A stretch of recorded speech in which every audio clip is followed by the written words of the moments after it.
Je me trouve aujourd'hui dans le sud-ouest et comme vous le voyez, il y a donc une quinzaine de tentes qui sont installées ici, comme cet homme qui compte bien y passer l'hiver et qui chauffe sa tente au propane. Je devrais pas, là, parce que je me suis brûlé la plombe. Je m'en vais à l'hôpital pour ça, là, check. Oh là là, OK, ouais.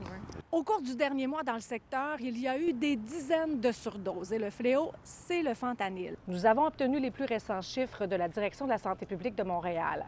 Depuis janvier, il y a chaque mois 81 interventions d'urgence avec administration de naloxone.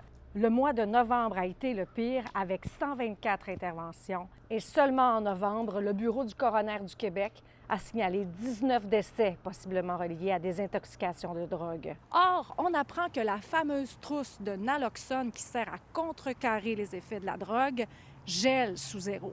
C'est pas toutes les personnes qui vont penser à garder leur trousse proche du corps pour rester au chaud.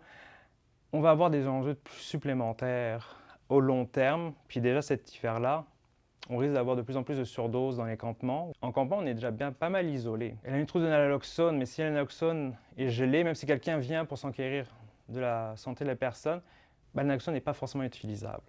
Ici, les campeurs sont conscientisés. Ils ont même installé une trousse au beau milieu des tentes pour s'assurer qu'il n'y ait pas de drame qui survienne. Sauf que la Direction de la santé publique nous confirme qu'il est conseillé de conserver les trousses près du corps pour les garder au chaud. Quand tu es en mode survie dans la rue, en fait, ça ne marche plus ou ça ne marche beaucoup moins bien, donc ils sont encore plus à risque. Donc pour nous, la situation est alarmante.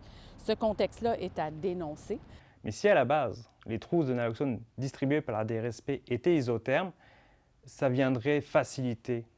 Ça arrête à moins 15, mais à part de ça,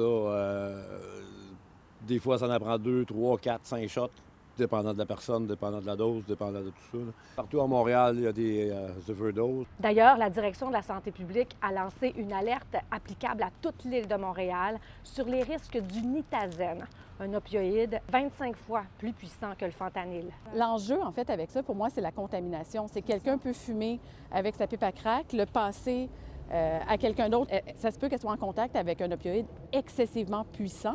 Pour en rajouter, les organismes rapportent s'être fait couper du corps leur budget en prévention des ITSS et se faire rationner quant au matériel sécuritaire à distribuer. Les pipes à crack, entre autres, tout ce qui est dans l'inhalation un petit peu, parce qu'il y a cette idée que c'est moins risqué qu'une seringue, sauf que c'est tout à fait faux. On peut tout à fait avoir une pipe à crack qui est contaminée. Donc, ça devient un matériel tout aussi important que les seringues d'avoir à usage unique personnel pour ne pas mettre les gens à risque. Donc, se faire couper notre matériel dans le contexte actuel, pour nous, c'est dramatique. J'ai jamais vu ça. Dans une déclaration, la DSP explique que considérant que le prix du matériel de protection a connu des augmentations et que les quantités de matériel sont aussi en croissance, un suivi serré des commandes est effectué et la distribution est maintenue.